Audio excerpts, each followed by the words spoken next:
മകരമാസ പൂജകൾക്ക് ശേഷം ശബരിമല നടയടച്ചു. ഗണപതി ഹോമം കഴിഞ്ഞ് ദർശനം പൂർത്തിയാക്കി രാജപ്രതിനിധി 18ാം പടി ഇറങ്ങിയതോടെയാണ് മകരമാസ പൂജകൾക്ക് സമാപനമായത്. ഇനി കുംഭമാസ പൂജകൾക്കായി അടുത്ത മാസം ശബരിമല നട തുറക്കും.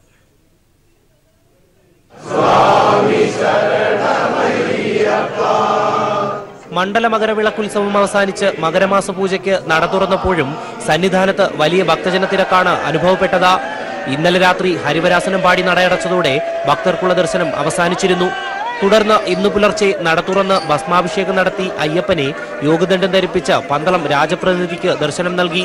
ശേഷം മേൽശാന്തി ക്ഷേത്രത്തിന്റെ നടയടച്ച് ശ്രീകോവിലിന്റെ താക്കോൽ പന്തളം രാജകുടുംബാംഗത്തിനെ ഏൽപ്പിച്ചു. തുടർന്ന് 18ാം പടി ഇറങ്ങിയ രാജാവ് ഇനിയുള്ള ഒരു വർഷത്തേക്ക് പൂജയ്ക്കുള്ള ചിലവിനായി കിഴിപ്പണവും താക്കോലും ദേവസ്വം മാനേജരെ ഏൽപ്പിച്ചു. പിന്നീട് തിരുവാഭരണവുമായി മലയിറങ്ങി. നിലവിലെ ശബരിമല മേൽശാന്തി VN വാസുദേവൻ നമ്പൂതിരിയും മാളികപ്പുറം മേൽശാന്തി MN നാരായണൻ നമ്പൂതിരിയും പുറപ്പെടാ ശാന്തിമാരായി ഇനിയുള്ള ഒരു വർഷം മലയിൽ തന്നെയുണ്ടാകും.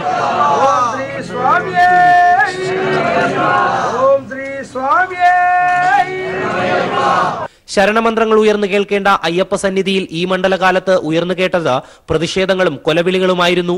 സന്നിധാനവും പമ്പയും കാനനപാതകളുമെല്ലാം അതിരുവിട്ടാക്രമങ്ങൾക്ക് സാക്ഷിയായി. സുപ്രീം കോടതി വിധിയനുസരിച്ച് മലകയറാനെത്തിയ യുവതികൾക്ക് പലവട്ടം ദൌത്യം പൂർത്തിയാക്കാതെ മടങ്ങേണ്ടി വന്നു.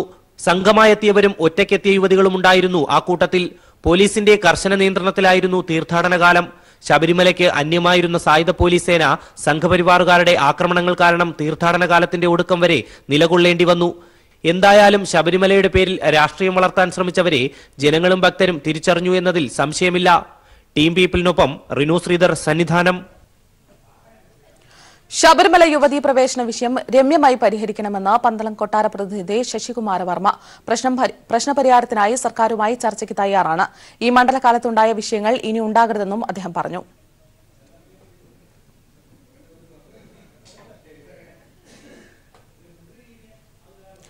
കേരളം കണ്ട ഏറ്റവും വലിയ രാഷ്ട്രീയ സമര ആഭാസത്തിനാണ് ഇന്ന് തിരശ്ശീല വീഴാൻ പോകുന്നത്. ഡിസംബർ 3-ന് സെക്രട്ടേറിയറ്റിന് മുന്നിൽ BJP ആരംഭിച്ച നിരാഹാര സമരം ഇന്ന് അവസാനിക്കുമ്പോൾ ശബരിമല വിഷയമുയർത്തി രാഷ്ട്രീയ സുവർണാവസരം കാത്തിരുന്ന BJP നേതൃത്വത്തിനേറ്റ കനത്ത തിരിച്ചടിയായാണ് ഇതിനെ രാഷ്ട്രീയ കേരളം കാണുന്നത്. സമരത്തിൽ പങ്കെടുക്കാൻ ആളില്ലാതെ ഒരു രാഷ്ട്രീയ പാർട്ടി അവസാനിപ്പിക്കുന്ന രാജ്യത്തെ ആദ്യ നിരാഹാര സമരം കൂടിയാകും BJPയുടെ സെക്രട്ടേറിയറ്റ് നിരാഹാര സമരം. ശബരിമല വിഷയത്തെ രാഷ്ട്രീയ സുവർണാവസരമാക്കി മാറ്റാനുള്ള BJP സംസ്ഥാന നേതൃത്വത്തിനേറ്റ കനത്ത തിരിച്ചടിയാണ് സെക്രട്ടേറിയറ്റ് സമരം. ശബരിമല നിരോധനാജ്ഞ പിൻവലിക്കുക, K. സുരേന്ദ്രനെതിരെയുള്ള കേസുകൾ പിൻവലിക്കുക തുടങ്ങി നിരവധി ആവശ്യങ്ങൾ ഉയർത്തി ശ്രീധരൻപിള്ള സെക്രട്ടേറിയറ്റിന് മുന്നിൽ ഉപവാസ സമരം പ്രഖ്യാപിച്ചതു മുതൽ തുടങ്ങി BJPയിലെ കല്ലുകടി. നിലയ്ക്കൽ സമരകേന്ദ്രമാക്കി മാറ്റി രണ്ടാം നിലയ്ക്കൽ സമരമെന്ന് സംഘപരിവാർ പ്രഖ്യാപിക്കുകയും ചെയ്ത അവസരത്തിലായിരുന്നു ശ്രീധരൻപിള്ളയുടെ സെക്രട്ടേറിയറ്റ് സമര പ്രഖ്യാപനം.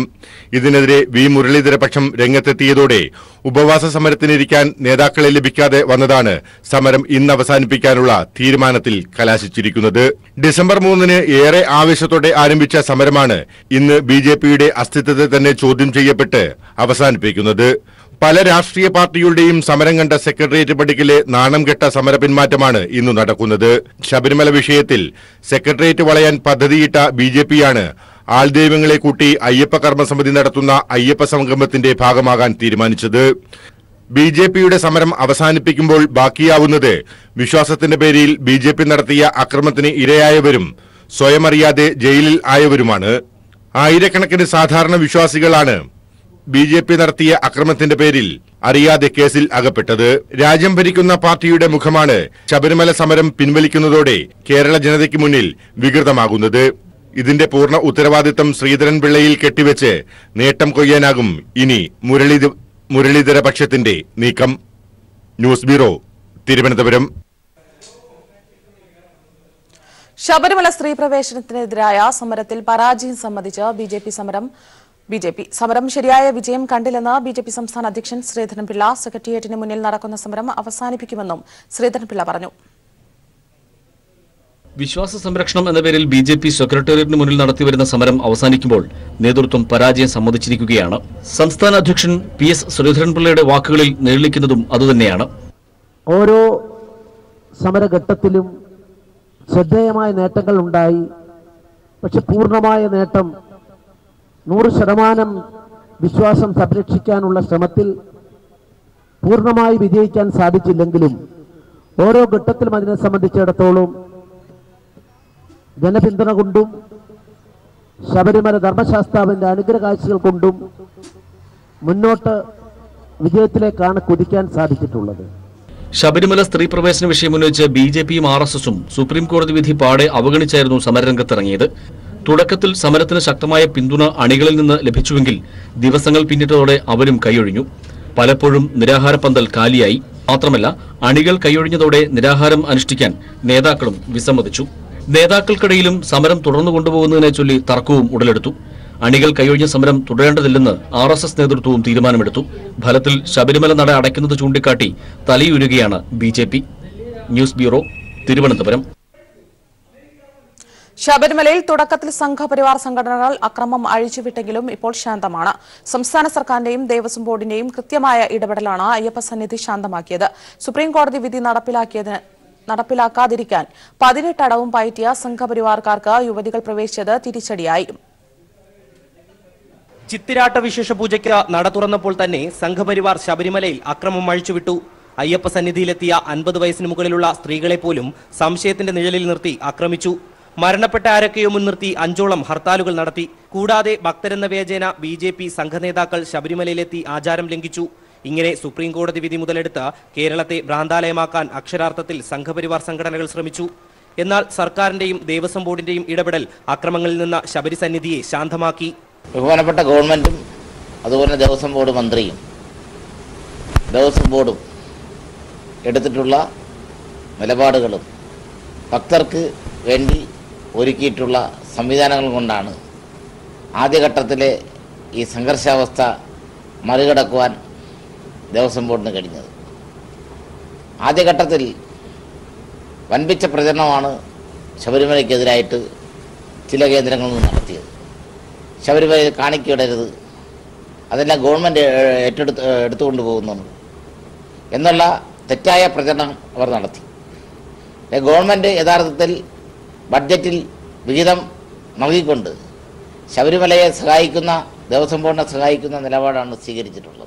യുവതീ പ്രവേശന വിധി നടപ്പിലാക്കാതിരിക്കാൻ ഹർത്താൽ നടത്തി അക്രമം അഴിച്ചുവിട്ട് അയ്യപ്പ ജ്യോതി തെളിയിച്ചവർക്ക് യുവതികൾ അയ്യപ്പ ദർശനം നടത്തിയതും നവോത്ഥാന മൂല്യങ്ങൾ ഉയർത്തിപ്പിടിച്ചുള്ള വനിതാ മതിലും തിരിച്ചടി നൽകി. പ്രളയവും യുവതീ പ്രവേശനവും ഭക്തർക്ക് വേണ്ടുന്ന സൗകര്യമൊരുക്കുന്നതിൽ സർക്കാരിനെയും ദേവസ്വം ബോർഡിനെയും ഒരു തരത്തിലും ബാധിച്ചില്ല. പ്രളയം ബാക്കിവെച്ച പമ്പയിൽ യുദ്ധകാലാടിസ്ഥാനത്തിലാണ് സർക്കാർ പുനരുദ്ധാരണ പ്രവർത്തനങ്ങൾ നടത്തിയത്. കൂടാതെ സന്നിധാനത്ത് അക്രമം അഴിച്ചുവിടാൻ ഒരുമ്പെട്ടവരെ നിരോധനാജ്ഞ പ്രഖ്യാപിച്ച് നിലയ്ക്ക് നിർത്തി. അക്രമികൾക്കെതിരെ 37ഓളം കേസുകൾ രജിസ്റ്റർ ചെയ്തു. അയ്യപ്പന്റെ പേരിൽ സംഘപരിവാർ സംഘടനകൾ നടത്തിയ അക്രമ പരമ്പര ശബരിമലയുടെ ചരിത്രത്തിലും സാംസ്കാരിക കേരളത്തിന്റെ ചരിത്രത്തിലും കറുത്ത ഏടുകളായി അവശേഷിക്കുമെന്നത് ഉറപ്പാണ്. ക്യാമറമാൻ അജിത് കാരോടിനൊപ്പം റിനു ശ്രീധർ, സന്നിധാനം. പങ്കാളിത്തം കുറഞ്ഞതിന്റെ പേരിൽ ദില്ലിയിൽ ഓൾ ഇന്ത്യ ശബരിമല ആക്ഷൻ കൌൺസിലും CSIASും ചേർന്ന് സംഘടിപ്പിച്ച പരിപാടിയിൽ നിന്ന് കേന്ദ്രമന്ത്രി സ്മൃതി ഇറാനി പിന്മാറി. ശബരിമല ആചാര സംരക്ഷണത്തിനായി സംഘടിപ്പിച്ച പരിപാടി തുടങ്ങേണ്ട സമയമായിട്ടും ആളുകൾ എത്താതിരുന്നതോടെയായിരുന്നു പിന്മാറ്റം. ശബരിമല ആചാരങ്ങൾ സംരക്ഷിക്കുന്നതിനായി പൗരന്മാർ ഒത്തുചേരുന്നു എന്ന് പേരിട്ട് ഓൾ ഇന്ത്യ ശബരിമല ആക്ഷൻ കൌൺസിലും CSISും സംഘടിപ്പിച്ച ചടങ്ങിൽ കേന്ദ്രമന്ത്രി സ്മൃതി ഇറാനിയായിരുന്നു മുഖ്യാതിഥി. ഇന്നലെ വൈകിട്ട് 5 മണിക്കായിരുന്നു പരിപാടി നിശ്ചയിച്ചത്. പരിപാടി തുടങ്ങാൻ സമയമായിട്ടും കാര്യമായ ജനപങ്കാളിത്തമില്ലെന്ന് മനസ്സിലാക്കിയ സ്മൃതി ഇറാനി പരിപാടിയിൽ നിന്ന് ഉടൻ പിന്മാറുകയായിരുന്നു. ദില്ലിയിലെ Teen Murti Nehru memorial museum and library ഓഡിറ്റോറിയത്തിലെ പരിപാടിയിൽ മാധ്യമപ്രവർത്തകർക്ക് പുറമെ വളരെ കുറച്ച് ആളുകൾ മാത്രമേ ഉണ്ടായിരുന്നുള്ളൂ. സ്മൃതി ഇറാനിയുടെ പേര് വെച്ച് സമൂഹ മാധ്യമങ്ങളിൽ ഉൾപ്പെടെ വ്യാപക പ്രചരണം നടത്തിയിട്ടും ആളുകൾ പരിപാടിയെ തിരിഞ്ഞു നോക്കിയില്ല.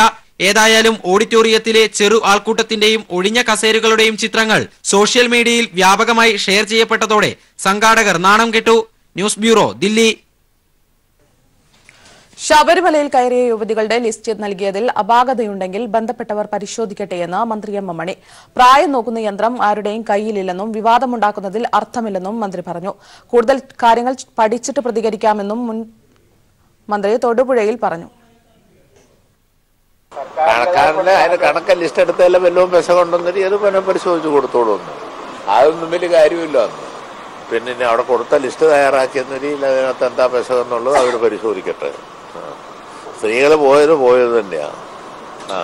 അതിന് ദേശീയ മാധ്യമം എന്തെങ്കിലും പറയുന്ന കാര്യമുണ്ട്. ഇവിടെ കാര്യവും പോയി കാര്യവും കഴിഞ്ഞ് കോഴിയും നേരവും പോയി കോഴിയും കോഴി കഴിഞ്ഞ് ഇനി അതേപ്പറ്റി കൂടുതൽ പറഞ്ഞുകൊണ്ടിരുന്നിട്ട് എന്താ കാര്യം? അതായിരിക്കും, പോലീസിനകത്ത് അങ്ങനെ ഉണ്ടല്ലോ. എന്താണെന്ന് നോക്കട്ടെ. ഞാൻ അതിനെപ്പറ്റി എന്തെങ്കിലും ഇപ്പം കാര്യം പഠിക്കാതെ. സംസ്ഥാനത്ത് ശക്തമായ ഹിന്ദുത്വ ധ്രുവീകരണത്തിനുള്ള ശ്രമമാണ് RSS നടത്തുന്നതെന്ന് കോടിയേരി ബാലകൃഷ്ണൻ. അമൃതാനന്ദമയി ഉൾപ്പെടെയുള്ളവരെ ഉൾപ്പെടുത്തി സംഗമം നടത്താനാണ് RSS നീക്കം. RSSന്റെ രഹസ്യ അജണ്ടകളിൽ ഇത്തരക്കാർ വീഴരുതെന്നും സമൂഹത്തിന് തെറ്റായ സന്ദേശമാകും ഇത് നൽകുകയെന്നും കോടിയേരി പറഞ്ഞു. കൊച്ചിയിൽ ഇ ബാലാനന്ദൻ അനുസ്മരണ സമ്മേളനത്തിൽ സംസാരിക്കുകയായിരുന്നു അദ്ദേഹം. ശക്തമായ ഒരു ഹിന്ദുത്വ ധ്രുവീകരണത്തിന് വേണ്ടിയുള്ള നീക്കം കേരളത്തിൽ ആരംഭിച്ചിട്ടുണ്ട്. അതിന് RSSന് അണിനിരത്താൻ സാധിക്കുന്ന സമുദായ സംഘടനകളെ മറ്റ് രംഗത്തിറക്കുന്നുണ്ട്. അമൃതാനന്ദമയ്യെ പങ്കെടുപ്പിച്ചുകൊണ്ടൊരു സംഗമം അവർ പ്രഖ്യാപിച്ചിട്ടുണ്ട്. അമൃതാനന്ദമയ്യുടെ വിശ്വസിക്കുന്നവരും ആരാധിക്കുന്നവരുമായ വളരെയധികം ആളുകൾ, വിശ്വാസ സമൂഹം നമ്മുടെ നാട്ടിലുണ്ട്. അവരൊന്നും കമ്മ്യൂണിസ്റ്റ് വിരോധികളല്ല, സാധാരണക്കാരായ ആളുകളുമുണ്ട്. അങ്ങനെയുള്ള ആ വിഭാഗത്തിൽപ്പെട്ട ആളുകൾക്ക് പോലും വിശ്വസിക്കുന്ന അമൃതാനന്ദമയി ഒരു രാഷ്ട്രീയമായ ഒരു തീരുമാനത്തിന്റെ ഭാഗമായി RSS വെച്ചിട്ടുള്ള ഒരു പരിപാടിയിൽ പങ്കെടുക്കാൻ പോകുന്നത് തെറ്റായ സന്ദേശം കൊടുക്കും. അത്തരം സമീപനം അമൃതാനന്ദമയിൽ നിന്നുണ്ടാകാൻ പാടില്ല. ഇത്തരത്തിലുള്ള പ്രവർത്തനങ്ങളെ കരുതിക്കൊണ്ട് വിശ്വാസികളായ ജനങ്ങളെ തെറ്റിദ്ധരിപ്പിക്കാൻ നടത്തുന്ന നീക്കങ്ങളെ ഫലപ്രദമായി കണ്ട് ഇടപെടാൻ നമുക്ക് സാധിക്കണം. ഇടവേള. മാരാമൺ കൺവെൻഷനിൽ സ്ത്രീകൾക്ക് ഇനി പൂർണ്ണ പങ്കാളിത്തം. കൺവെൻഷനിലെ എല്ലാ യോഗങ്ങളിലും സ്ത്രീകൾക്ക് പങ്കെടുക്കാം. സ്ത്രീകളെ പങ്കെടുപ്പിക്കാനായി രാത്രി യോഗങ്ങൾ ഒഴിവാക്കി. 124ാമത് മാരാമൺ കൺവെൻഷന്റെ രാത്രിയോഗങ്ങളിലെ സമയക്രമങ്ങളിൽ മാറ്റം വരുത്തിയാണ് സഭാധ്യക്ഷൻ സർക്കുലർ പുറത്തിറക്കിയിരിക്കുന്നത്. കൺവെൻഷന്റെ രാത്രിയോഗങ്ങളിൽ സ്ത്രീകളെ പ്രവേശിപ്പിക്കണമെന്ന ആവശ്യം സമൂഹത്തിന്റെ വിവിധ ധ്രുവങ്ങളിൽ നിന്ന് ഉയർന്നു വന്ന സാഹചര്യത്തിൽ കൂടിയാണ് സമയക്രമത്തിലുണ്ടായ ഈ മാറ്റം. മാർത്തോമ സഭയുടെ പരമാധ്യക്ഷൻ ഡോക്ടർ ജോസഫ് മാർത്തോമോ മെത്രാപ്പൊലീത്ത പള്ളികളിൽ വായിക്കാൻ അയച്ച സർക്കുലറിലാണ് ഇക്കാര്യങ്ങൾ വ്യക്തമാക്കിയിരിക്കുന്നത്. പമ്പ മണൽപ്പുറത്ത് ഫെബ്രുവരി 10 മുതൽ 17 വരെയാണ് ഈ വർഷത്തെ മാരാമൺ കൺവെൻഷൻ നടക്കുന്നത്. ഈ വർഷം മുതൽ വൈകുന്നേരം 5-ന് യോഗം ആരംഭിച്ച് 6:30-ന് അവസാനിക്കും വിധമാണ് സായാഹ്ന യോഗങ്ങൾ പുനഃക്രമീകരിച്ചിരിക്കുന്നത്. കഴിഞ്ഞ വർഷം വരെ 6:30-ന് ആരംഭിക്കുന്ന രാത്രിയോഗം 8:30 വരെ നീണ്ടുനിന്നിരുന്നു. മാരാമൺ കൺവെൻഷന്റെ രാത്രിയോഗങ്ങളിൽ സ്ത്രീകളെ പ്രവേശിപ്പിക്കണമെന്ന ആവശ്യം കഴിഞ്ഞ വർഷം ഉയർന്നു വന്നിരുന്നു. പക്ഷേ സഭ ഇക്കാര്യം അംഗീകരിച്ചിരുന്നില്ല.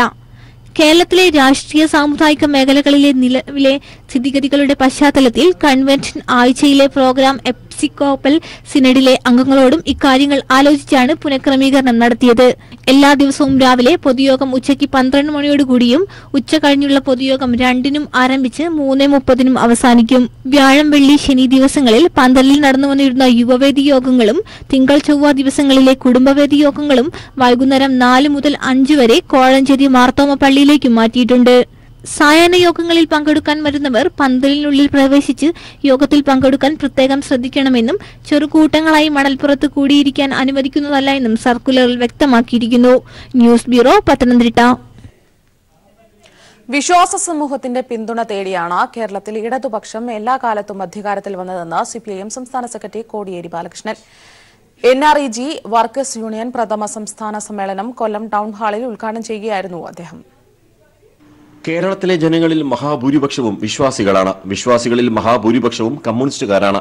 വിശ്വാസി അവിശ്വാസി ചേരിതിരിവുണ്ടാക്കി ഇടതുപക്ഷത്തെ ഒറ്റപ്പെടുത്താമെന്ന് കരുതരുത്. തൊഴിലുറപ്പ് തൊഴിലാളികളിൽ ഭൂരിപക്ഷവും ഹിന്ദുക്കളാണ്. ഹിന്ദു സംരക്ഷണമാണ് ലക്ഷ്യമെങ്കിൽ കേന്ദ്ര സർക്കാർ 200 തൊഴിൽ ദിനങ്ങൾ നൽകാൻ തയ്യാറാകണമെന്നും കോടിയേരി ബാലകൃഷ്ണൻ ആവശ്യപ്പെട്ടു. കേരളത്തിലുള്ള ജനങ്ങളിൽ മഹാഭൂരിപക്ഷം വിശ്വാസികളാണ്.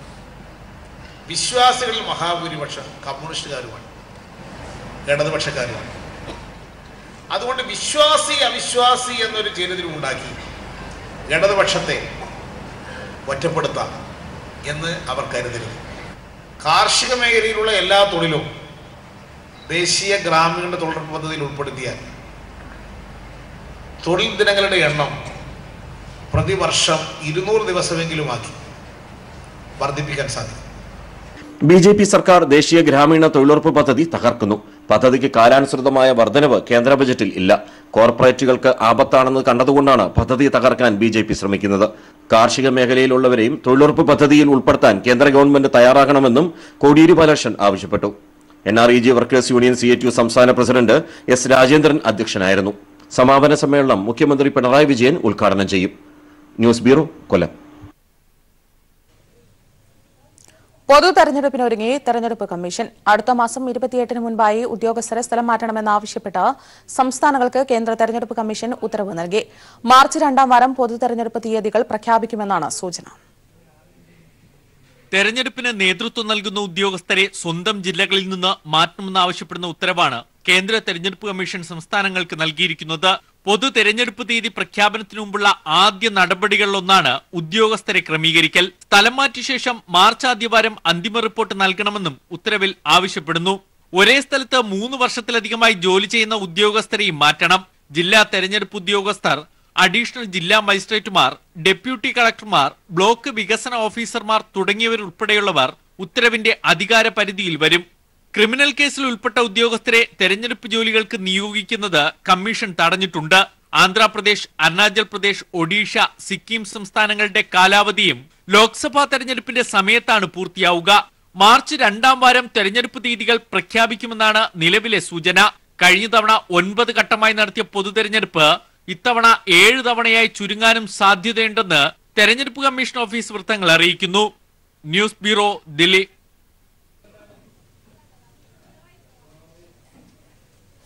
പ്രവാസികൾക്ക് യാതൊരു പരിഗണനയും കേന്ദ്ര സർക്കാരിൽ നിന്ന് ലഭിക്കുന്നില്ലെന്ന് മുഖ്യമന്ത്രി പിണറായി വിജയൻ. അടിസ്ഥാന സൌകര്യ വികസനത്തിൽ പ്രവാസികളെ ഉൾപ്പെടുത്തിയുള്ള നിക്ഷേപത്തിന് സർക്കാർ ആലോചിക്കുന്നതായും മുഖ്യമന്ത്രി പറഞ്ഞു. കേരള പ്രവാസി സംഘം സംസ്ഥാന സമ്മേളനത്തിന്റെ ഭാഗമായുള്ള പൊതുസമ്മേളനം കോഴിക്കോട് ഉദ്ഘാടനം ചെയ്ത് സംസാരിക്കുകയായിരുന്നു മുഖ്യമന്ത്രി. 2 ദിവസമായി കോഴിക്കോട് നടന്ന കേരള പ്രവാസി സംഘം സംസ്ഥാന സമ്മേളനം പൊതുസമ്മേളനത്തോടെയാണ് സമാപിച്ചത്. മുഖ്യമന്ത്രി പിണറായി വിജയൻ ടാഗോർ ഹാളിൽ ചേർന്ന പൊതുസമ്മേളനം ഉദ്ഘാടനം ചെയ്തു. നാടിന്റെ അഭിവൃദ്ധിക്ക് പ്രവാസികളെ എങ്ങനെ പങ്കാളികളാക്കാം എന്നതിൽ നിന്നാണ് ലോക കേരള സഭ രൂപീകൃതമായതെന്ന് പിണറായി പറഞ്ഞു. എംബസികൾ പ്രവാസികളുടെ കുടുംബ വീടായി മാറേണ്ടതാണ്. എന്നാൽ പലപ്പോഴും അതുണ്ടാകുന്നില്ല. ഇതിൽ കേന്ദ്ര സർക്കാരിന് പുനർചിന്തന ഉണ്ടാകേണ്ടതുണ്ട്. എയർ ഇന്ത്യ തന്നെ യാത്രക്കാരെ കൊള്ളയടിക്കുന്നു. മൃതദേഹങ്ങൾ നാട്ടിലെത്തിക്കുന്നതിലും കേന്ദ്ര ഇടപെടൽ കാര്യക്ഷമമല്ല. പ്രവാസി ക്ഷേമത്തിനായി കൺസോർഷ്യം രൂപീകരിക്കണമെന്ന ആവശ്യം കേന്ദ്രം അവഗണിച്ചെന്നും മുഖ്യമന്ത്രി പറഞ്ഞു. പ്രവാസി സമൂഹത്തെക്കുറിച്ച് യാതൊരു പരിഗണനയും കേന്ദ്ര സർക്കാരിൽ ഉണ്ടാകുന്നില്ല എന്നാണ് യഥാർത്ഥ വസ്തുത. പ്രവാസികളെ സംബന്ധിച്ചിടത്തോളം കേരള സർക്കാർ അതീവ ഗൗരവമായി തന്നെയാണ് കാണുന്നത്.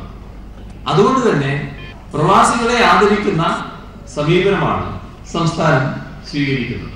കോഴിക്കോട് നടന്ന 5-ാം സംസ്ഥാന സമ്മേളനം പ്രവാസി സംഘം സംസ്ഥാന പ്രസിഡന്റായി PT കുഞ്ഞുമുഹമ്മദിനെയും ജനറൽ സെക്രട്ടറിയായി KV അബ്ദുൽ ഖാദർ MLAയെയും ട്രഷററായി ബാദുഷാ കടലുണ്ടിയെയും വീണ്ടും തെരഞ്ഞെടുത്തു. സംസ്ഥാന സർക്കാർ നടപ്പാക്കുന്ന പ്രവാസി ക്ഷേമ പദ്ധതികൾക്ക് കേന്ദ്ര സഹായം ലഭ്യമാക്കണമെന്ന് സമ്മേളനം ആവശ്യപ്പെട്ടു.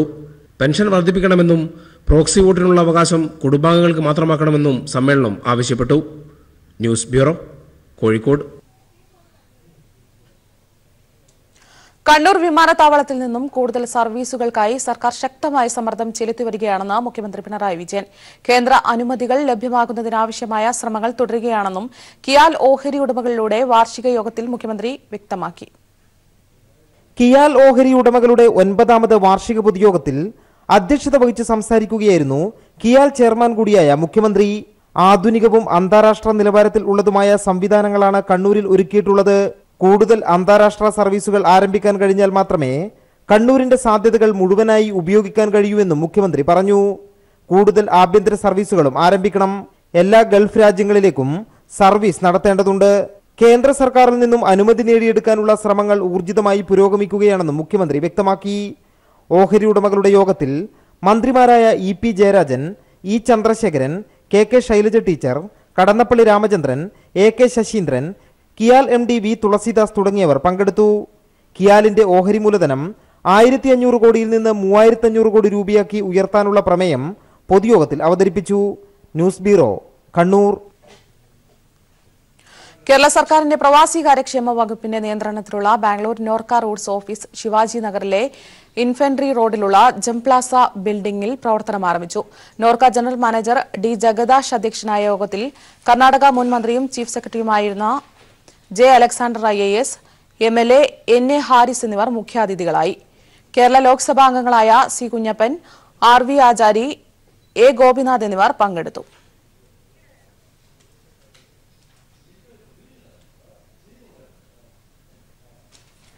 ഇടവേള. അടച്ചുപൂട്ടിയ ചിറ്റൂർ ഷുഗർ ഫാക്ടറിയിൽ ഭക്ഷ്യ സംസ്കരണ കേന്ദ്രം തുടങ്ങുന്ന കാര്യം സർക്കാരിന്റെ പരിഗണനയിൽ. ഇതിന്റെ സാധ്യതാ പഠനത്തിലുള്ള നടപടികൾ ആരംഭിച്ചതായി മന്ത്രി കെ കൃഷ്ണൻകുട്ടി പറഞ്ഞു. പാലക്കാട്ടെ കർഷകർക്ക് കൂടി ഗുണം ലഭിക്കുന്ന രീതിയിൽ പദ്ധതി നടപ്പിലാക്കുന്ന കാര്യമാണ് പരിഗണനയിലുള്ളത്. ചിറ്റൂർ ഷുഗർ ഫാക്ടറിയുടെ സ്ഥലം ഏറ്റെടുത്ത് പുതിയ ഭക്ഷ്യ സംസ്കരണ കേന്ദ്രം തുടങ്ങുന്ന കാര്യം പരിഗണിക്കുന്നതായി ജില്ലാ വ്യവസായ നിക്ഷേപ സംഗമത്തിലാണ് മന്ത്രി കെ കൃഷ്ണൻകുട്ടി പറഞ്ഞത്. പാലക്കാട്ടെ കർഷകർക്ക് അവരുടെ ഉൽപ്പന്നങ്ങൾക്ക് മികച്ച വില കിട്ടുന്ന രീതിയിൽ പദ്ധതി നടപ്പിലാക്കാനാണ് ലക്ഷ്യമിടുന്നത്. സംസ്ഥാന വ്യവസായ വികസന കോർപ്പറേഷൻ സാധ്യതാ പഠനം നടത്തി റിപ്പോർട്ട് സമർപ്പിക്കും. ആദ്യഘട്ട ചർച്ച ഇക്കാര്യത്തിൽ പൂർത്തിയായെന്നും മന്ത്രി കെ കൃഷ്ണൻകുട്ടി പറഞ്ഞു. ഒരു ചർച്ച നടന്നിട്ടുണ്ട്, KCDCനെ ചുമതലപ്പെടുത്തിയിട്ടുണ്ട് പഠിക്കാൻ വേണ്ടി. മിക്കവാറും അത് അടുത്ത ദിവസം തന്നെ ഞങ്ങൾ ഇൻഡസ്ട്രീസ് മിനിസ്റ്ററും എക്സൈസ് മിനിസ്റ്ററും AK മിനിസ്റ്ററും ഞങ്ങൾ പാലക്കാട്ടിലെല്ലാവരും കൂടി ഒന്ന് ആലോചിക്കാൻ വേണ്ടി ഒരു യോഗം കൂടാൻ തീരുമാനിച്ചു. ചിറ്റൂർ ഷുഗർ ഫാക്ടറി മലബാർ ഡിസ്റ്റിലറിയായി പുനർനാമകരണം ചെയ്തിരുന്നുവെങ്കിലും മദ്യോൽപാദനം ആരംഭിച്ചിരുന്നില്ല. ഇത് ഭക്ഷ്യോൽപാദന കേന്ദ്രമായി മാറ്റിയാൽ കാർഷിക മേഖലയ്ക്ക് കൂടി വലിയ നേട്ടമുണ്ടാക്കാൻ കഴിയുമെന്നാണ് പ്രതീക്ഷിക്കുന്നത്. News bureau, Palakkad. ഉപ്പുവെള്ള പ്രശ്നം നേരിടുന്ന ജില്ലാ ആസ്ഥാന നഗരമായ കാസർകോട്ടും സമീപ ഗ്രാമപഞ്ചായത്തുകളിലും ശുദ്ധജലം ലഭ്യമാകാൻ നടപ്പാക്കുന്ന ചന്ദ്രഗിരി പുഴയിലെ ബാവിക്കര സ്ഥിരം തടയണ നിർമ്മാണം ദ്രുതഗതിയിൽ പുരോഗമിക്കുന്നു. 3.5 പതിറ്റാണ്ടായി ജനങ്ങൾ അനുഭവിക്കുന്ന കുടിവെള്ള പ്രശ്നത്തിന് പരിഹാരം കാണാൻ LDF സർക്കാർ പ്രത്യേകം പരിഗണന നൽകി നടപ്പാക്കുന്ന പദ്ധതിയാണിത്. നിർമ്മാണ കാലാവധി 18 മാസങ്ങൾക്ക് മുൻപ് തന്നെ തടയണ നിർമ്മാണം പൂർത്തിയാക്കാനുള്ള ശ്രമത്തിലാണ് കരാറുകാരൻ. ജില്ലാസ്ഥാന നഗരമായ കാസർകോട്ടുകാരുടെ കുടിവെള്ള പ്രശ്നത്തിന് 3.5 പതിറ്റാണ്ടിന്റെ കാലപ്പഴക്കമുണ്ട്. ചന്ദ്രഗിരി പുഴയിൽ നിന്നാണ് ജല അതോറിറ്റി നഗരത്തിൽ കുടിവെള്ളം ശേഖരിക്കുന്നത്. സമീപത്തെ ഗ്രാമപഞ്ചായത്തുകളിലും കുടിവെള്ളം എത്തിക്കുന്നതും ബാവിക്കര കടവിൽ നിന്ന് തന്നെ. വേനൽക്കാലത്തെ ഉപ്പുവെള്ള പ്രശ്നം നേരിടാൻ 3.5 പതിറ്റാണ്ടായി ഇവിടെ താൽക്കാലിക തടയണ നിർമ്മിച്ചു വരികയാണ്. കോടികൾ ഇതിനായി ചെലവഴിക്കുകയും പുഴ മലിനമാകുകയും ചെയ്തു വരികയാണ്. 2005-ൽ സ്ഥിരം തടയണ നിർമ്മാണത്തിന് കരാർ നൽകിയെങ്കിലും കരാറുകാരൻ പിന്മാറി. വീണ്ടും കരാർ ഏറ്റെടുത്ത രണ്ടാമത്തെ കരാറുകാരൻ പാതി വഴിയിൽ ഉപേക്ഷിച്ചു. മൂന്നാമത്തെ കരാർ നൽകിയത് ഇപ്പോഴത്തെ LDF സർക്കാരാണ്. കഴിഞ്ഞ ഒക്ടോബറിൽ മൂന്നാമത്തെ കരാറുകാരൻ പ്രവൃത്തി തുടങ്ങി. നിർമ്മാണ പുരോഗതി മുൻ ജലവിഭവ മന്ത്രി മാത്യു ടി തോമസ് നേരിട്ടെത്തി വിലയിരുത്തുകയും ചെയ്തു. പദ്ധതി കാലാവധിയായ 18 മാസത്തിനുള്ളിൽ സ്ഥിരം തടയണ പൂർത്തിയാകുമെന്ന പ്രതീക്ഷയിലാണ് നാട്ടുകാർ. ജാസ്മിൻ കൺസ്ട്രക്ഷൻ കമ്പനിയാണ് ഇപ്പോൾ കരാർ ഏറ്റെടുത്തിട്ടുള്ളത്. കഴിഞ്ഞ ഒക്ടോബർ 15-ാം തീയതി ഇവിടെ നിർമ്മാണ പ്രവർത്തനം ഇതിന്റെ ഉദ്ഘാടനം ചെയ്യപ്പെട്ടു. വളരെ ദ്രുതഗതിയിലാണ് ഇതിന്റെ നിർമ്മാണ പ്രവർത്തനങ്ങൾ നടന്നു വരുന്നത്. 18 മാസത്തിനകം തന്നെ പദ്ധതി പൂർത്തീകരിക്കപ്പെടും എന്നുള്ള പ്രതീക്ഷയാണ് ഞങ്ങൾക്കുള്ളത്. അതോടെ കാസർഗോഡ് ഭാഗത്തേക്കുള്ള ഉപ്പുവെള്ള പ്രശ്നം പരിഹരിക്കപ്പെടും. 28 കോടി രൂപ ചെലവിൽ നിർമ്മിക്കുന്ന ബാവിക്കര റെഗുലേറ്റർ കം ബ്രിഡ്ജ് കുടിവെള്ളത്തിനൊപ്പം ജലസേചനത്തിനും പ്രയോജനപ്പെടും. ഉദുമ MLA കെ കുഞ്ഞിരാമന്റെ നിരന്തര ഇടപെടൽ സ്ഥിരം തടയണ നിർമ്മാണം യാഥാർത്ഥ്യമാക്കുന്നതിന് സഹായകമായി. തടയണയ്ക്കൊപ്പം പാല നിർമ്മാണവും പരിഗണനയിലാണ്. News bureau, Kasaragod.